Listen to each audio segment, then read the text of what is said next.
evening. We're about ready to get started here. It's about 7 o'clock.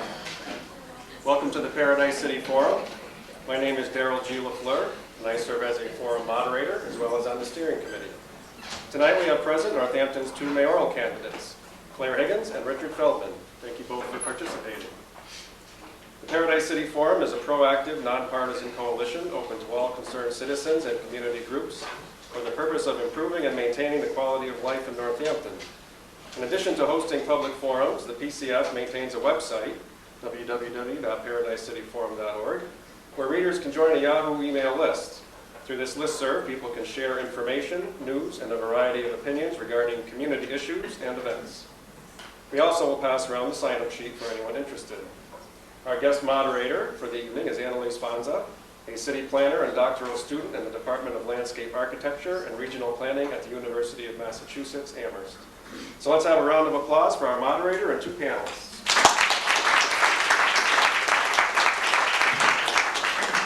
Thank you, Darrell. Good evening to all of you.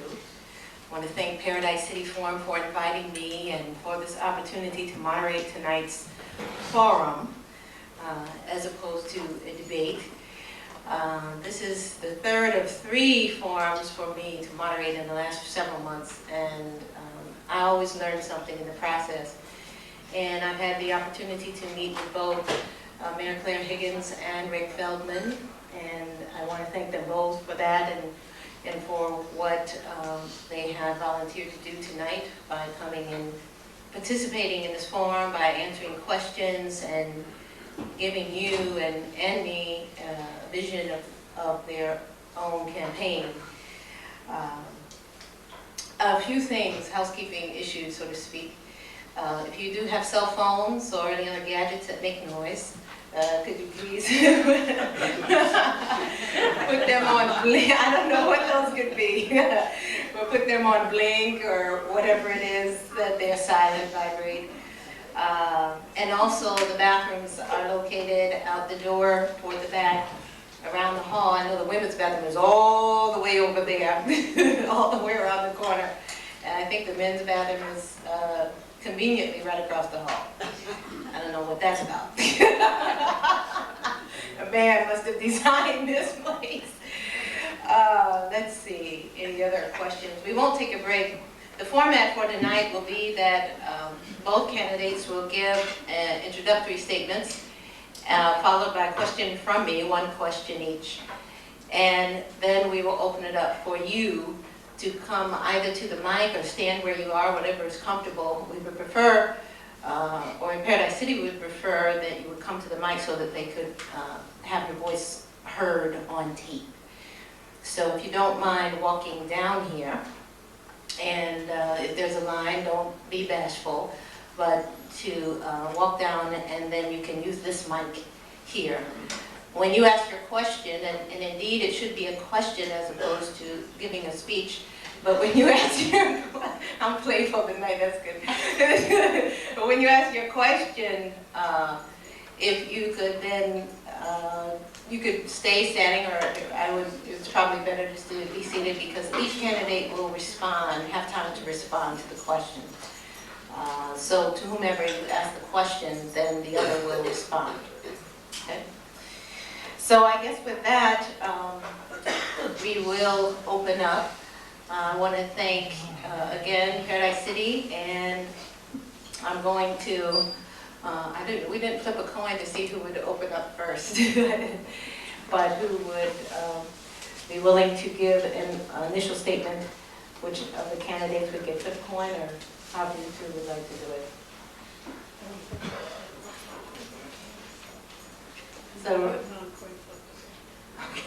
So Rick is going to go. Mayor Higgins said she went first last time. And I understand that they have been in conversation for like 11 times in the last weeks, several weeks. That is a lot. And thank you again so much for your willingness to be here. And I know that's tiring work. But we'll open up with Rick Feldman, candidate for mayor. Thank you. Do I need to be close to this mic, or? I think the mics have to be closer on both ends. Okay, how's that? Better? Okay.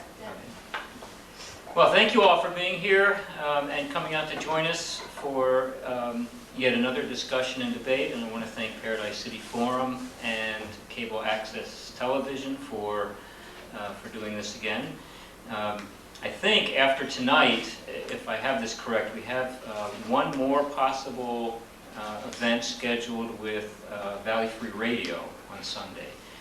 So you'll have had plenty of opportunity to listen to us discuss these issues, and hopefully people will not walk away with questions about what our issues are, what it is that we stand for, and what our differences might be, which I think is really important for the city. So thank you all for participating in that. I want to start off by just simply saying a little bit about myself that paints a little picture of how I see my role in the political process. I'm not closely aligned, really, with a political party. I'm a registered Democrat, and yet I see Bill Rosen here as the city Democratic chair, and he'll attest to the fact that I'm not an active participant. I'm not particularly wed to any ideology. I think of myself as a pragmatist. My training, my education, my background, 30 years of experience is basically problem solving. And what I like to do is get resources together, get people together, get skills and talents together to solve problems. And that's what my campaign is all about. My presentation is, what are the issues facing Northampton now and into the future, and what do we need to do to prepare ourselves and to solve problems? And given that particular perspective, it's why I have questions about the city at the moment. For example, I still wonder why we're only beginning now a comprehensive planning process. I've heard the explanations. I understand that we had fiscal crises in the recent past, but I still don't understand why after 6 years, or why 6 years ago we didn't stand a chance to have more comprehensive integrated planning. When the mayor began, she came into office with a very recent Vision 2020 that had engaged major segments of the public and public participation. We had an economic development strategy plan from a consultant. There was an open space and recreation plan. And I still don't understand why that wasn't integrated from the beginning, and why we didn't embark on a comprehensive plan. And the reason I bring that up is, for me, the central theme of our issues is what would have come out of that plan. What would come out of that kind of plan is an economic development and land use plan that would be integrated in such a way that we know for sure how to build for a future. We haven't done that. I don't see the accomplishment there. I'm not faulting a person. I'm faulting a history of our policies.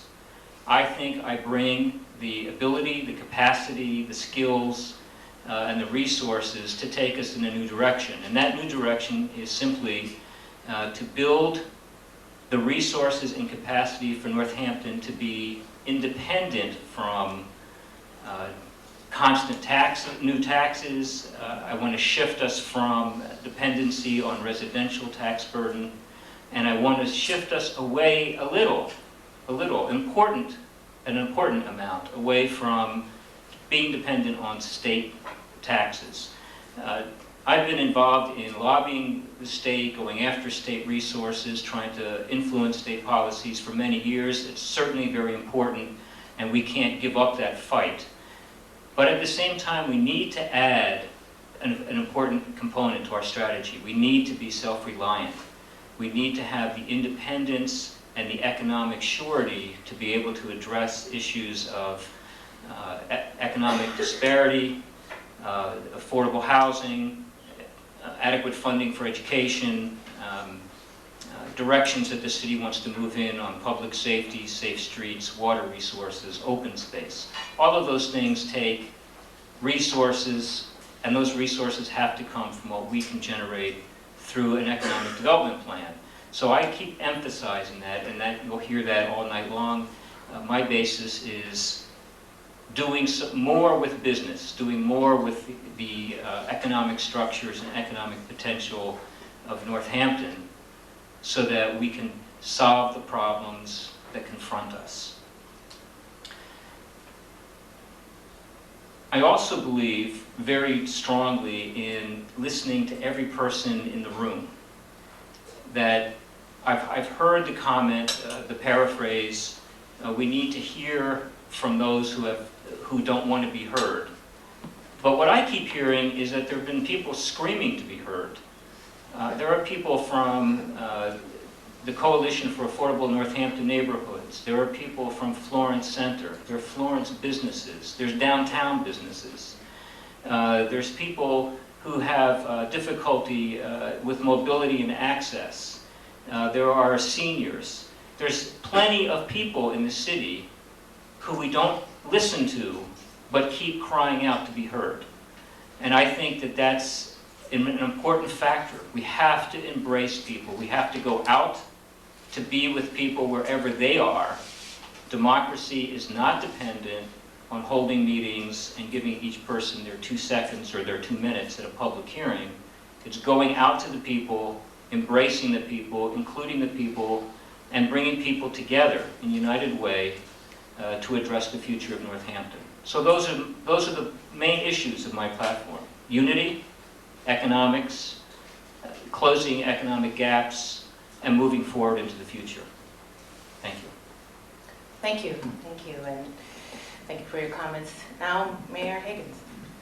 Good evening, everybody. Thanks for being here tonight, and thanks to Comcast for broadcasting. Thanks to Paradise City Forum. I need to use the mic a little bit more, huh? Thanks to Paradise City Forum for hosting this forum tonight. And thanks to Mr. Feldman for running for mayor, because he's given me an opportunity to talk about what I've been doing for the last 6 years.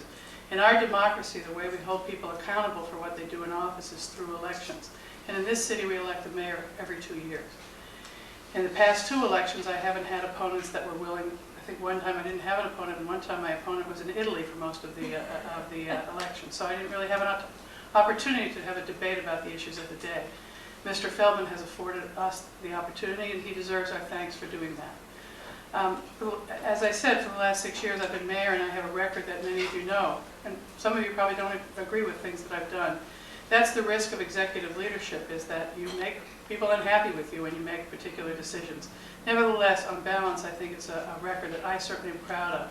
I came into office, and about 18 months later, even less than 18 months later, about a year, 14 months, the country started to go into a recession.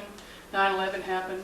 We started to have our aid massively cut from the state level. Nevertheless, we were able to make management changes that helped save the city money and to help consolidate functions within the city. We were able to bargain with all of our labor unions to come to some agreement around wages and about health insurance benefits to mitigate the effect of cuts. We were actually able to go out and bid on our health insurance, and our rate of increase in our health insurance is less than half the rate increase across the state. We have, at this point, highest bond rating a city of our size can have. We have solid reserves, which are critical for our bond rating to stay up, and if our bond rating is low, we end up paying more in interest, so those reserves are critical not just to cushion us in times of downturn, but also for our bond rating. We have schools that are in relatively good shape. They certainly could be in better shape, but there are children from all around us that want to come to our schools because they recognize them as good schools. I think there's a disconnect between how I see our city becoming financially stable and the way Mr. Feldman does. So I want to talk about some of the work I've done on the state level to really shore us up on state aid. I became active in our municipal organization. I was the president of the Mayor's Association, and then I now am the vice president of the MMA. Because I was concerned about state aid. I was worried about this state aid question. With Proposition 2.5, there is no way locally for us to raise all of the money we need through a fundamentally unfair tax, the property tax. We would need commercial growth that would be astronomical. if we were to try to offset our residential rate to an extent that would give people real relief. The only two communities around us that are really able to do that are Agawam and West Springfield. West Springfield spends all of their time building up and ripping down Riverdale Road. That's how they get the new growth. Very different geographically than us. Hadley spends all their time building up Route 9. Agawam has Six Flags, which has been a major area of growth. That's not my understanding of the vision that people want here in the city. Nevertheless, we do need to think about growth as a part of our concern, and that's why I suggested that we embark on this comprehensive planning process. We have had plans over the years. The question is, are they integrated? If the criticism from Mr. Feldman is that I should have done it 6 years ago, so be it. We weren't ready to do it 6 years ago. We had other things that came up that we really needed to deal with within that 6 years. We created a financial plan that is putting us in a more stable position. We created a stabilization funds. We've created a debt plan to manage capital projects as they come up. That's the kind of work I've been doing over the last 6 years. In addition, we've made some management changes like bargaining our police and fire out of civil service so that we can more effectively hire in those areas. So what do I see going forward? What do I think are the most important things we can do? Number one is continue this work on the state level with other cities and towns, the other 350 who are struggling with the same questions we are. How do we have an equitable amount of the aid that gets sent to the state? That aid that is raised through the income tax, which has at least a better ability to, relates better to people's income. Number one. Number two, complete the comprehensive plan that really needs to be done, and we're doing it right now. 3, continue with the management initiatives that I've begun, including the reorganization of the finance department, taking police and fire out of civil service, and we are also looking at the close relationship and how to better integrate the work of the clerk and the registrar's office.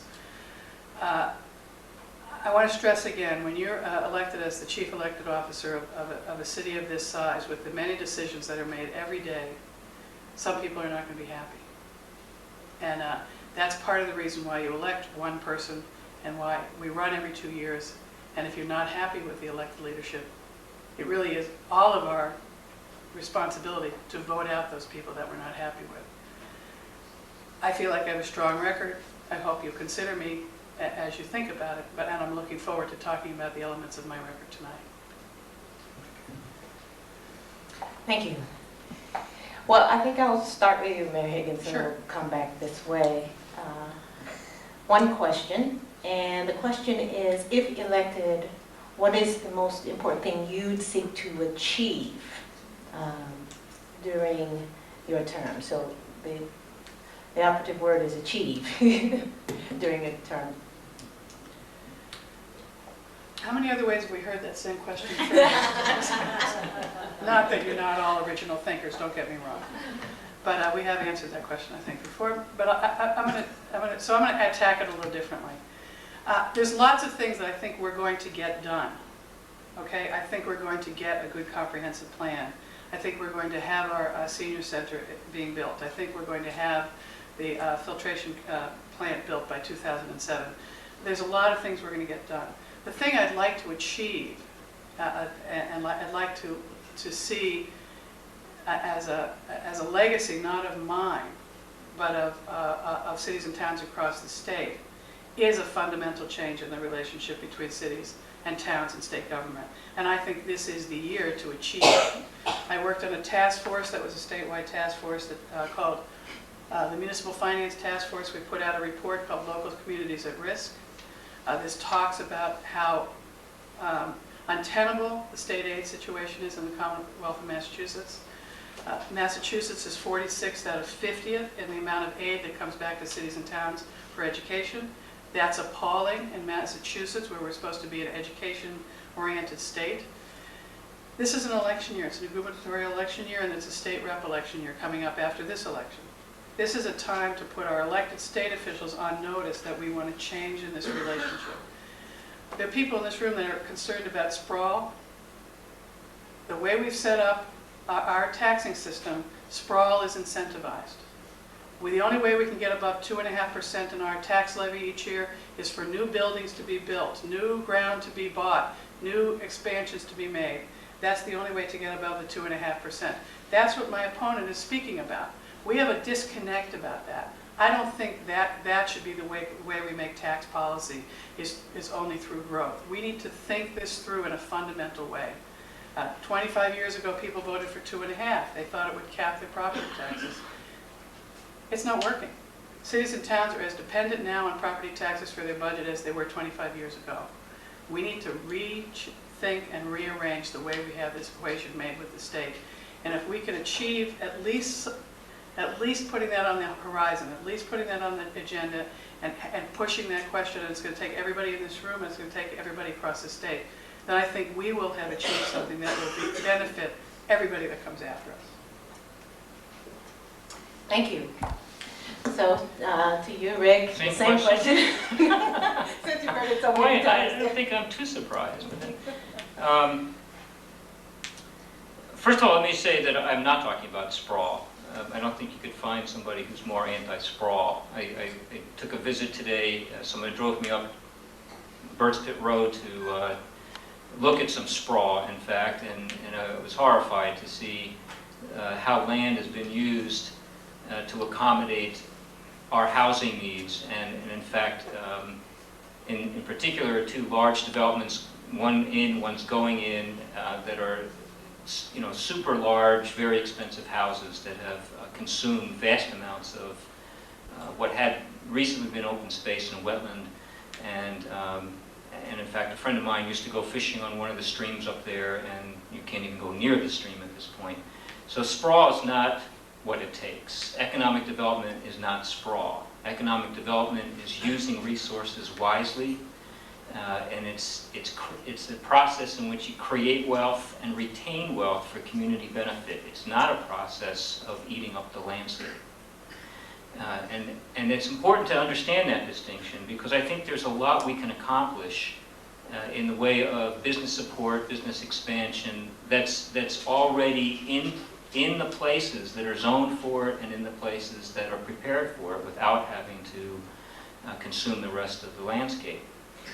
So in answer to your question, I think the most important thing to achieve for me would be this capacity to solve the social and economic inequities that are in our community, and to do that through our own capacity building and our own resources. This is not to say that we shouldn't be accessing the resources from the state, but it is to say, let's look at what we can accomplish. Let's look at what we've got in our hands and what we can move forward on. And I think it's a vast amount of resources. So I want to achieve that solution. When I think about it moving forward, I'm convinced that within a very short period of time, there are resources that we can be turning around. There's a resource that we keep calling King Street. In fact, King Street is made up of multiple resources. There's lots of parcels. There's a vacant place, the Hill and Dale Mall. I think that we have ability to capture that resource. We can work with that owner, and in spite of how expensive he's now stating it to be, I believe there's opportunity there to turn that around and make that work for us. Because here's what I'm trying to accomplish. Here's what I think we need to address. Northampton, in spite of how it looks, is a poor community. We are 305th in the state of 351 cities and towns on median household income. We are at the bottom of the barrel. We still have a 10% poverty rate, which is higher than the state average. We have to understand that we are not achieving solutions to these problems. What we're doing is replacing, we're almost on the verge of replacing low-income families with high-income families. When you see that sprawl out on Birds Pit Road, and you realize that there's going to be over 150 houses out there that are valued at over $400,000 to $500,000 apiece, and yet our population has not increased at all. Excuse me. What's that mean? That means there's no room here for low and middle income families, and we're being replaced by those who can afford that sprawl. And I think the solution there is for us to build the capacity and the resources to retain our businesses, to create new jobs, to pay decent wages, and to make this a viable community for all people. Thank you to both of you. I think they've said quite a bit, and hopefully it's given you something to work with in addition to the questions that you brought for the evening. So now we open it up to the audience. Again, if you'd come to the mic, the tech operators are requesting that you would come to the mic so that your question could be heard. So feel free to come down this aisle to my left, to your right, and ask the question. If I stand up, that means you've gone on too long. All right, along the line of the conversation was just that you both were referring to. Growth is critical, obviously, to some degree. Question what kind of growth, of course, what would be detrimental. Mr. Feldman, you've said a number of things that sound good. They sound like things we all aspire for. I don't think anyone would argue with those aspirations. Practical applications, of course, the devil's in the details. Are you aware exactly how much growth would be required, or how much expansion and revenue generated from expanded systems will be required to offset deficits, to offset the reduction in aid from the state, and the reduction to liberate us from a dependency on state aid? And if so, how would you achieve it? Because actually, I believe one of the things that we don't have room for, and this is the speechy part, you said you're right, we don't have room for, we're pushing out residential, that's true. And we are a rather compact community. There's also no actual practical room for expansion of growth in the commercial land.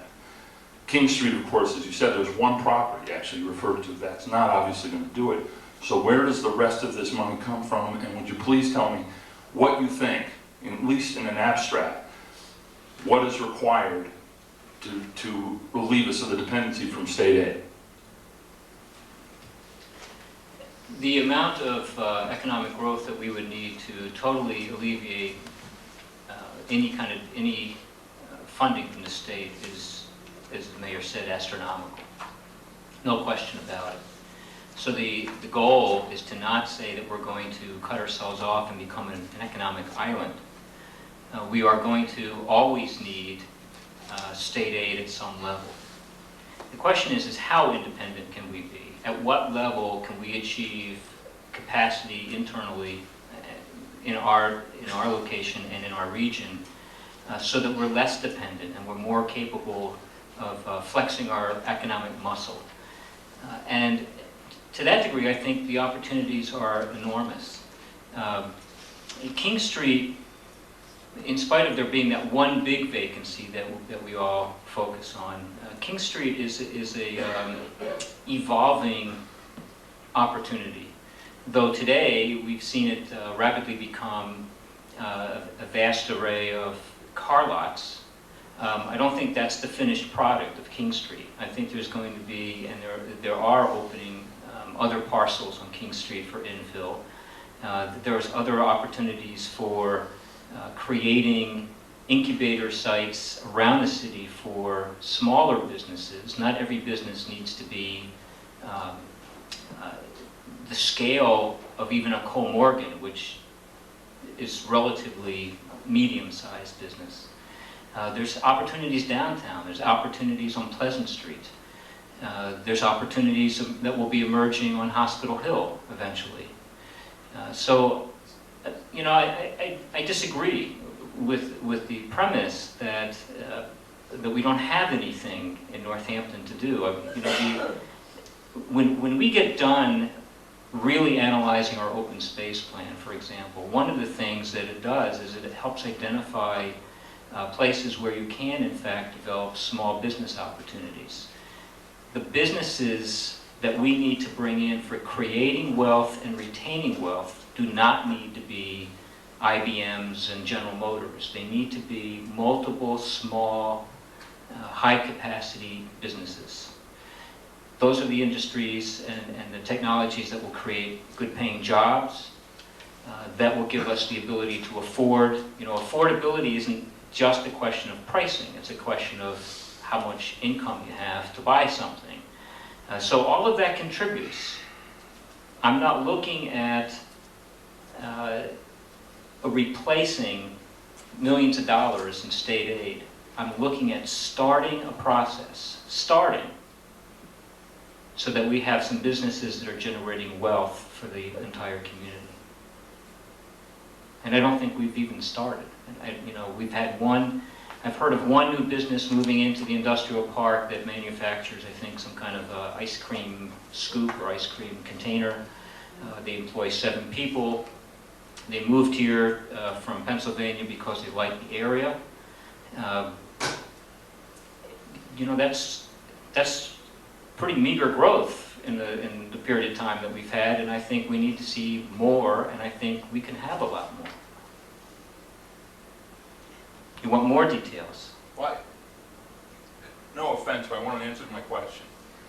And the question was, specificity, how about that? I mean, what businesses would you bring, and not, because we all say we want to bring good jobs with good revenue and good pay, and I mean, I don't think you'll find a person in the room who argues with that, of course, with a minimal impact on the community as far as sprawl and all the other issues. But what? What would you do? How would you do it? That's the question.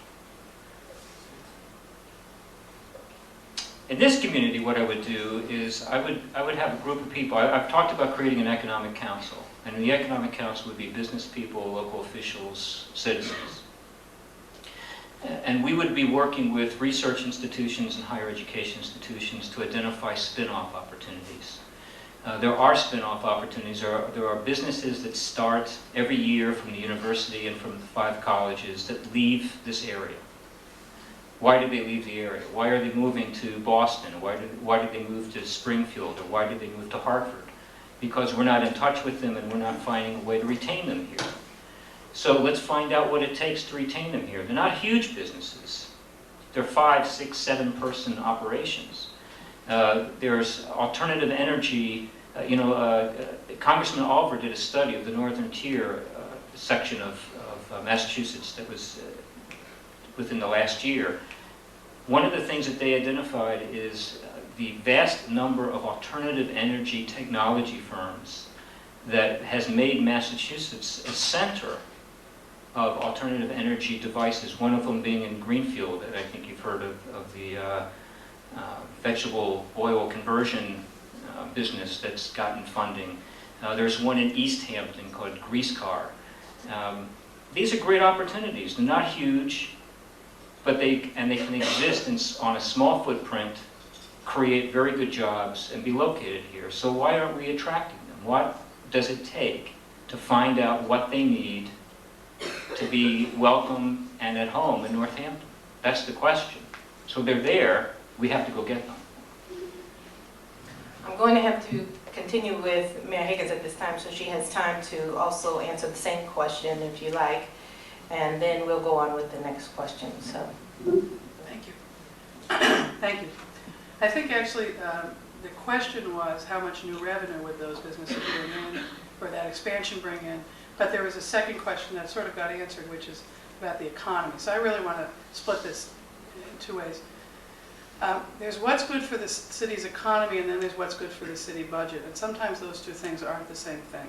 There's job growth in the city that could come out of the businesses that don't necessarily build new buildings in the city that result in new growth. There's job growth that can grow in our nonprofit sector that doesn't necessarily result in new revenue to the city. That doesn't mean it's not good for the city's economy.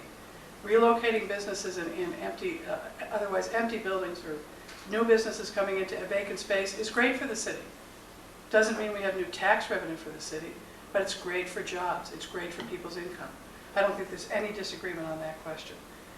The second piece of the question, though, is how do we grow our tax base? That's a much more difficult, much more complicated question. We have difficult land to develop here in the city. If you drive, I've said this many times, you drive to East Hampton, you drive to Hatfield, The land opens up and smooths out, and there's no ledge, and there's it's much more easy to develop on both sides of our border.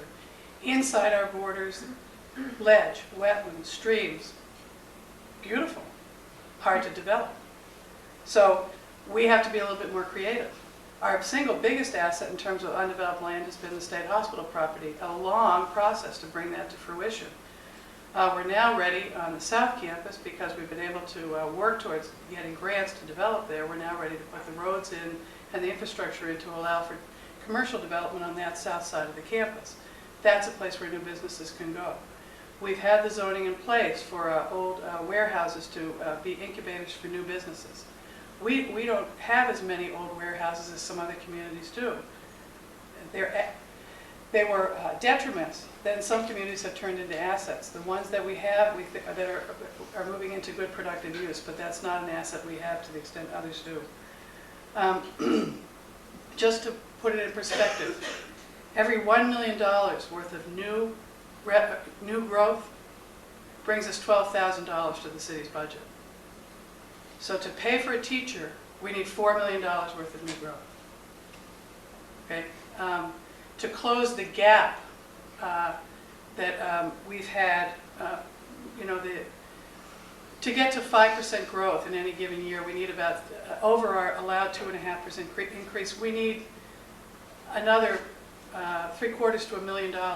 So you can do the math to see how much growth we would need to get to that $750,000 to $1 million, $750,000 to $1 million. It's a significant amount of growth. And the other trap with property taxes is you need that new growth every year to close that gap. And the final problem that we have in terms of property tax being the thing that we're relying on for a lot of growth revenue is that commercial properties are valued differently than residential properties.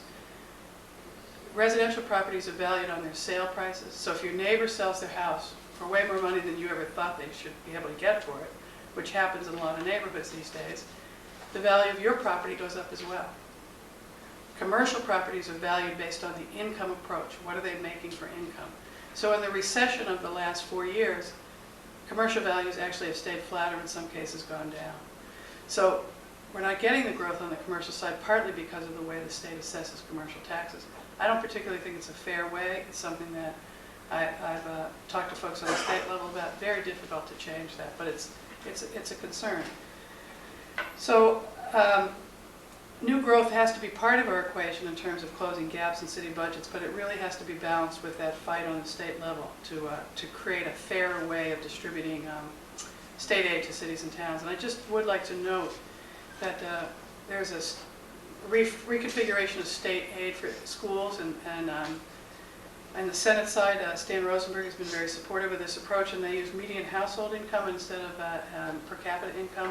And the city of Northampton's share of state aid goes up dramatically using that different measure. Mr. Feldman is right that we are a lower income community in terms of household income. But we need to make that case on the state level about what's the right measure to use to distribute that aid. The other thing I need to say is that one of the problems that we have here is that land is more valuable to landowners to sell it for housing than it is for commercial use. That's a dilemma we have here. If you have an open piece of land, it's more valuable to sell it for house lots than it is to save it for commercial or industrial use. So that's a struggle that we have in terms of our zoning, and one of the reasons why I think the comprehensive plan is so important is because we have to come to some community consensus about where we want development to happen and what we want to preserve and where we want housing to happen.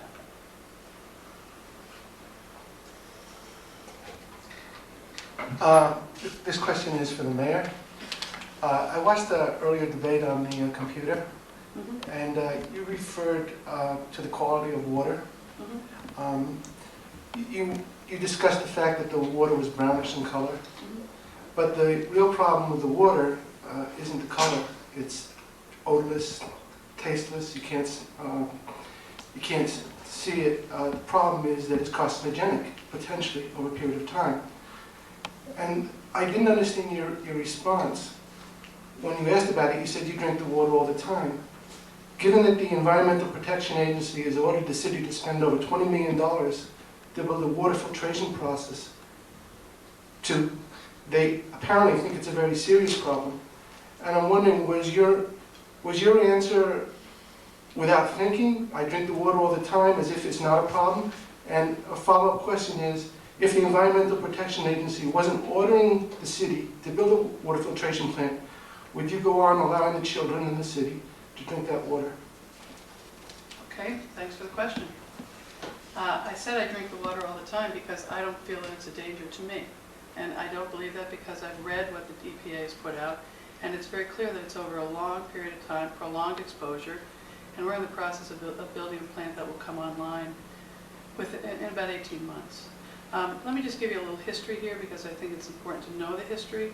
The EPA has been regulating water now since its original passage of the Safe Drinking Water Act.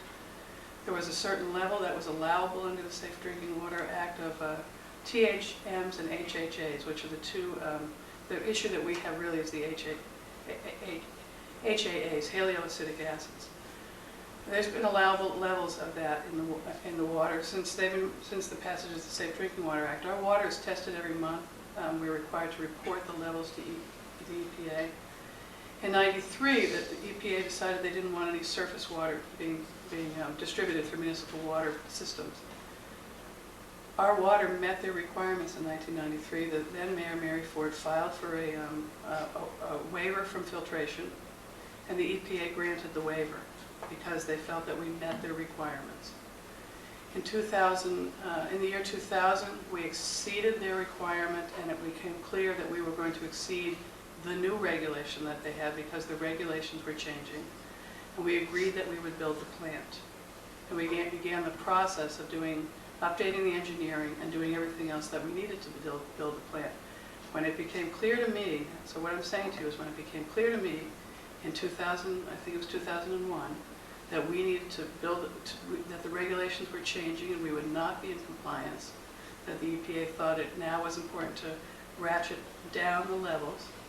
I agreed that we needed to build the plant, and we went ahead and began that process. If they hadn't changed the levels, I don't know that we would have built a plant. If they had not changed their regulation, I'm not sure that the taxpayers or ratepayers of Northampton would have wanted us to build a plant if they felt that if EPA said it was safe at the levels that we were at. The estimate that we had in the plant was a rough estimate at the time we had it. The price has gone up in line with inflation. Excuse me. And then Williamsburg there were some citizens of Williamsburg who didn't want the plant to be built where it was. They sued the city. In settlement of that lawsuit, we moved the plant, which added cost. If we had built the plant in '93, I'm pretty sure we would have gotten the same suit, and I'm pretty sure we would have had to move the plant and would have gotten similar costs. There are people in the city who say to me, the water's fine. There's people who say to me in the city, I hate the water, I think it's terrible. I understand that. If you live in Leeds, the water is not great coming out of your tap. The chlorine smell is very apparent. If you live at other points along the system, it's not nearly as bad. We also have a very old infrastructure, pipe infrastructure. That's what creates the brown water. And that's something that we're going to have to face separately from building the plant. There is no health risk that's associated with the brown water. I think you made that point. The health risk that's been identified by the EPA is connected to the HAAs. The EPA is also very clear that it's a prolonged exposure that creates that, and I am sure that we're going to be online with this plant within 18 months.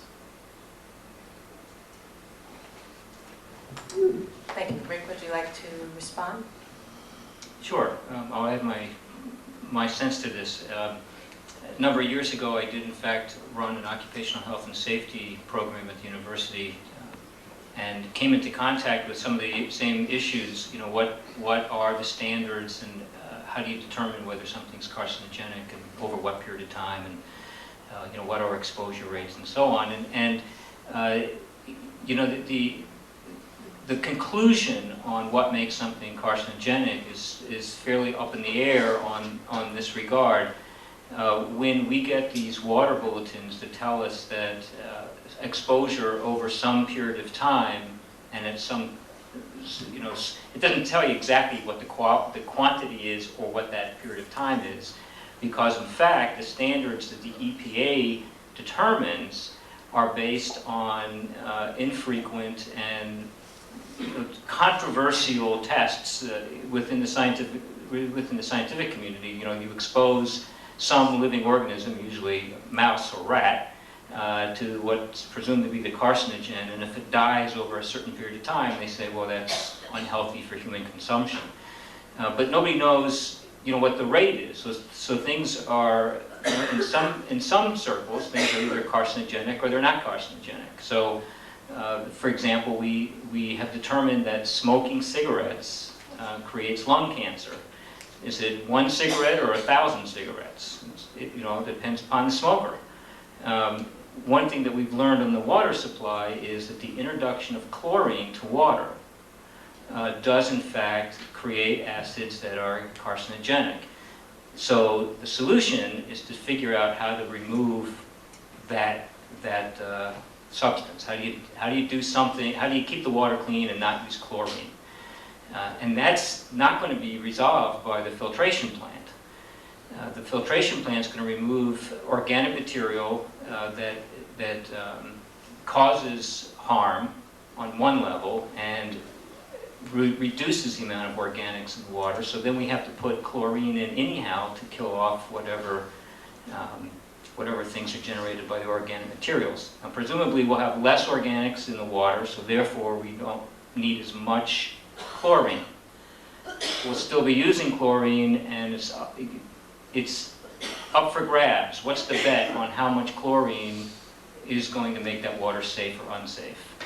And there are plenty of research projects and plenty of people around the country that would say any amount of chlorine in the drinking water makes the drinking water unsafe. So therefore, you then have to wonder, what's the technology we ought to be building to protect the water supply? Can we do something to keep the water clean and safe without introducing chlorine? And the fact is that we can. Burlington, Vermont does it. Toronto, Canada does it. Other cities do it.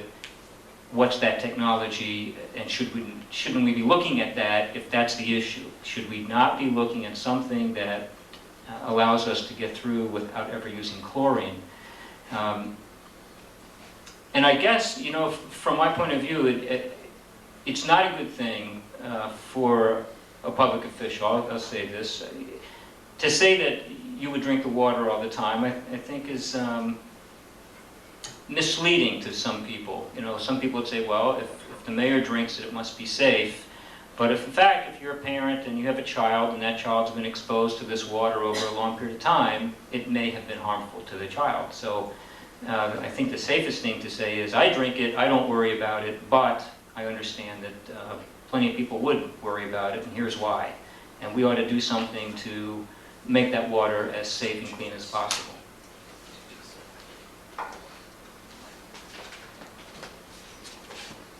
My question is basically, Mr. Feldman, you've been talking a lot about business, and so I'm going to put a business hat on.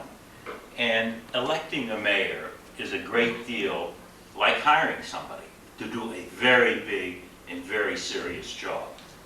And when you, at your debate yesterday evening, which I attended and enjoyed very much, you mentioned that you helped 200 cities.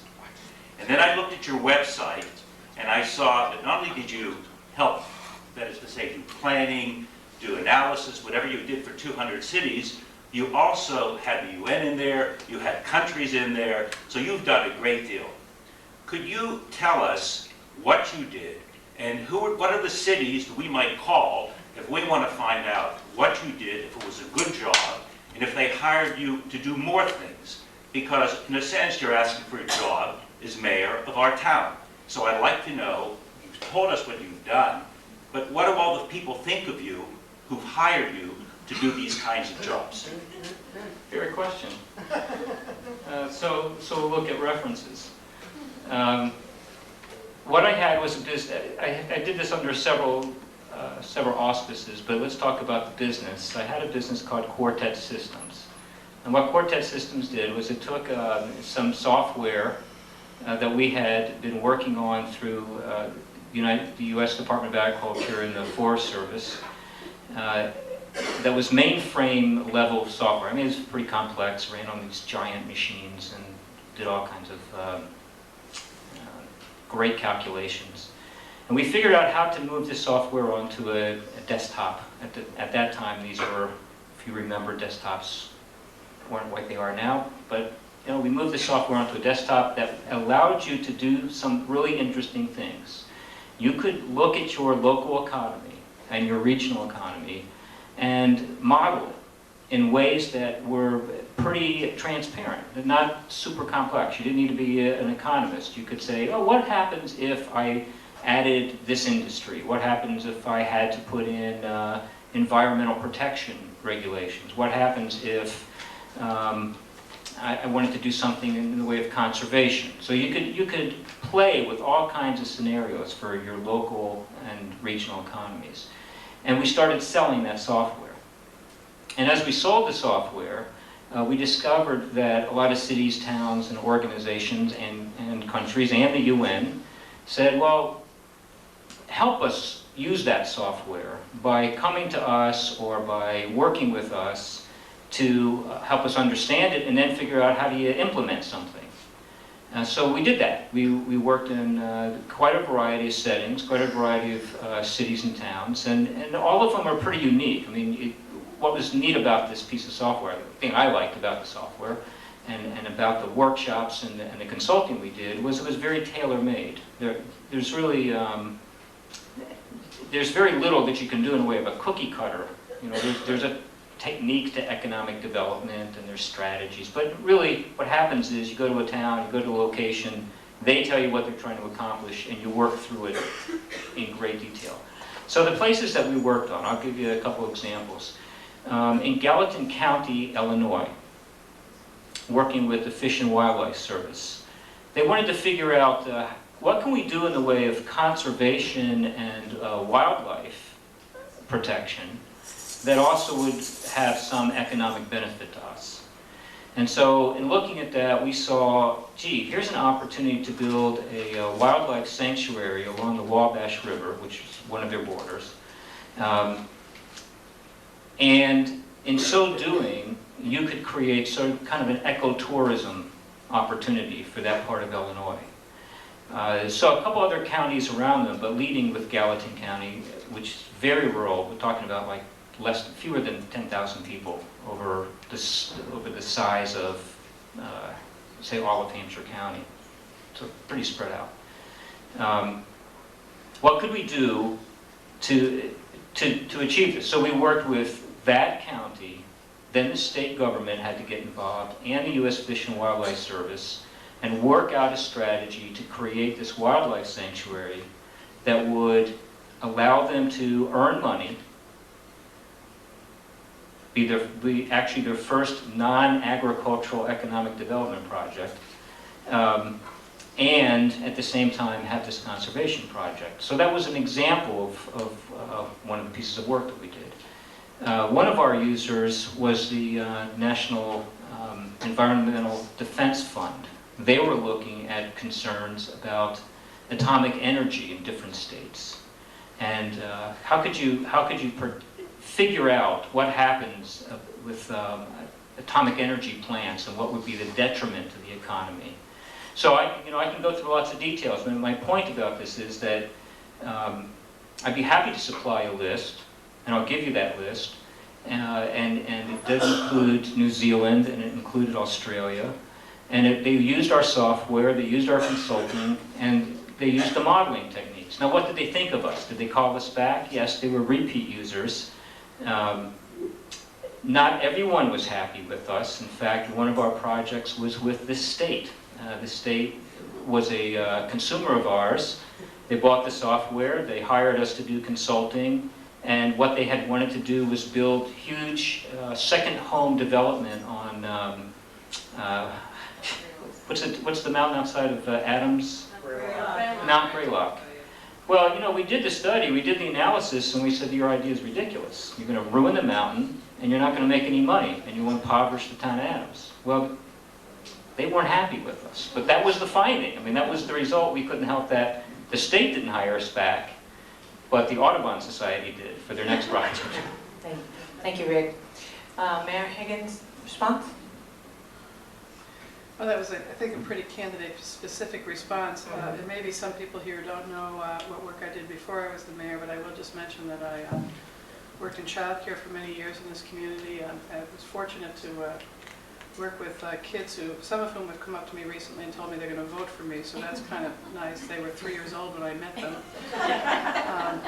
And I directed a daycare center, including a couple daycare centers, including a daycare center for teenage parents downtown. That was something that, actually a daycare center that Claudia Lefko, who's sitting right in front of me, founded. So I got to direct it after Claudia.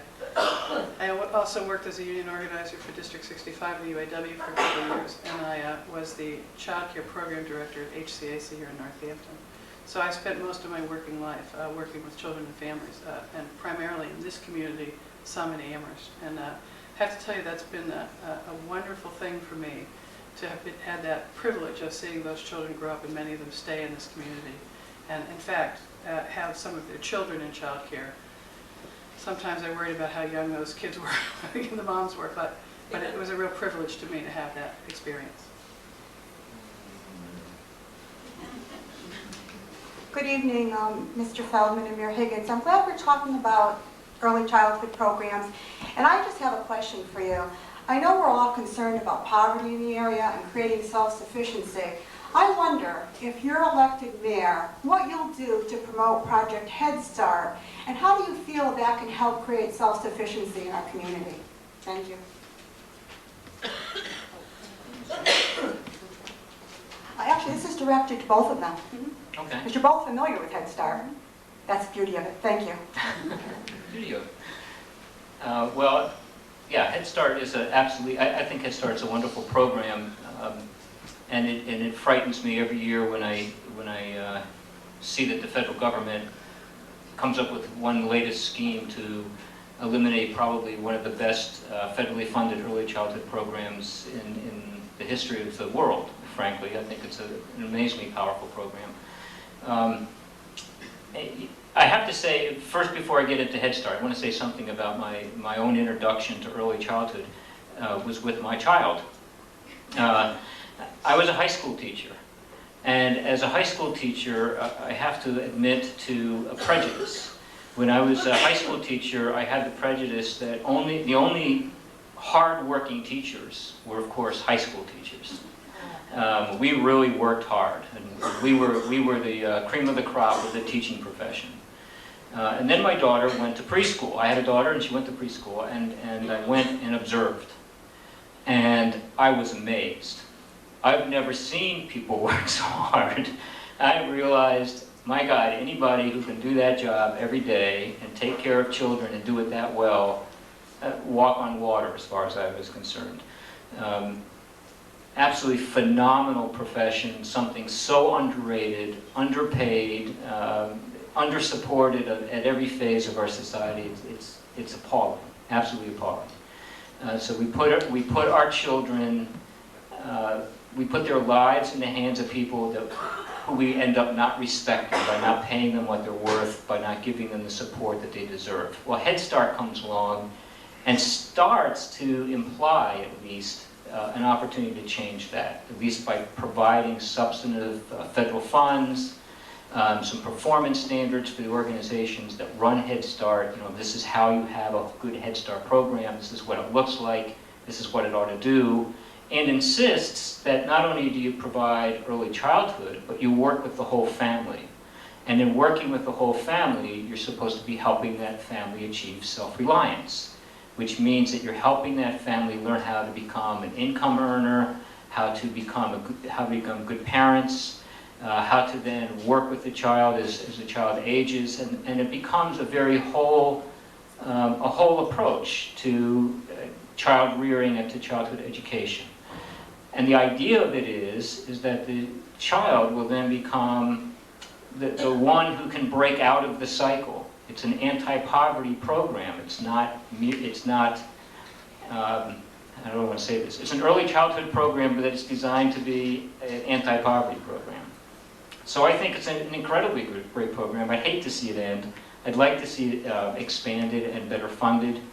And I'd like to see more early childhood programs that are funded at the federal and state level to adhere to those kinds of standards and that kind of set of principles.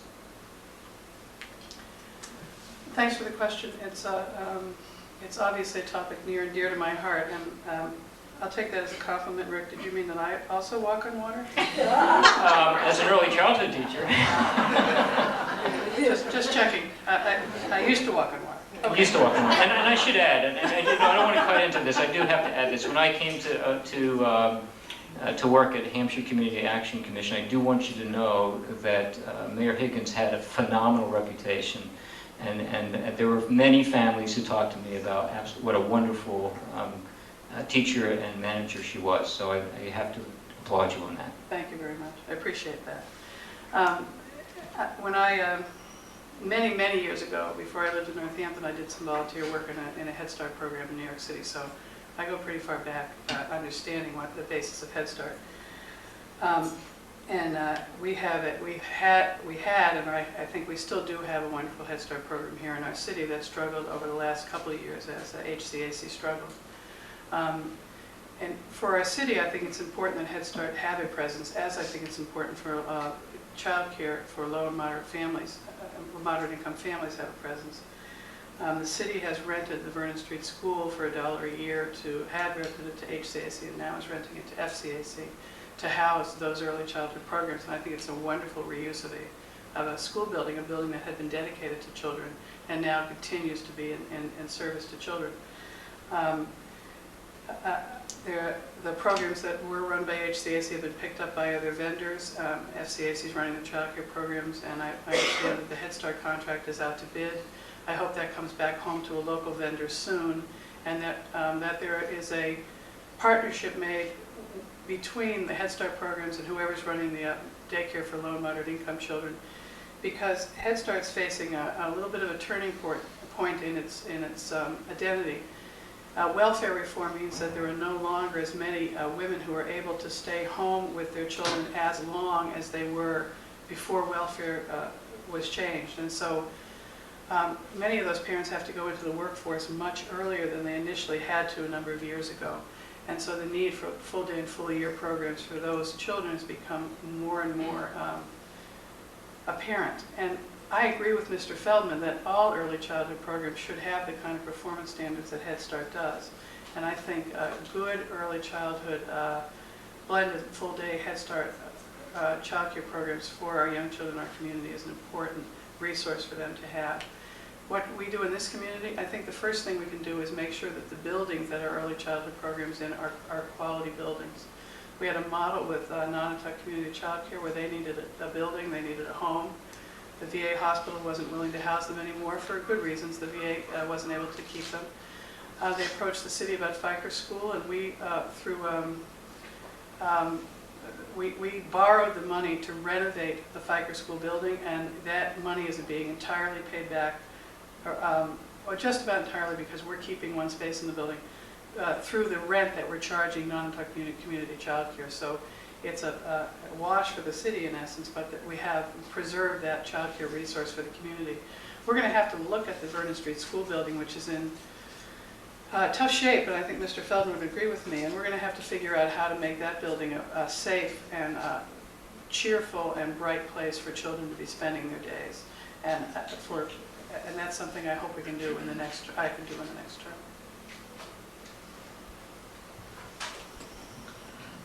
I'm a new immigrant to the city from another area of the country, and I want to thank you two for being here tonight. I want to congratulate people in Northampton for being the kind of place that has two folks like yourselves running for mayor and has so many interested citizens. It's one of the reasons I'm here.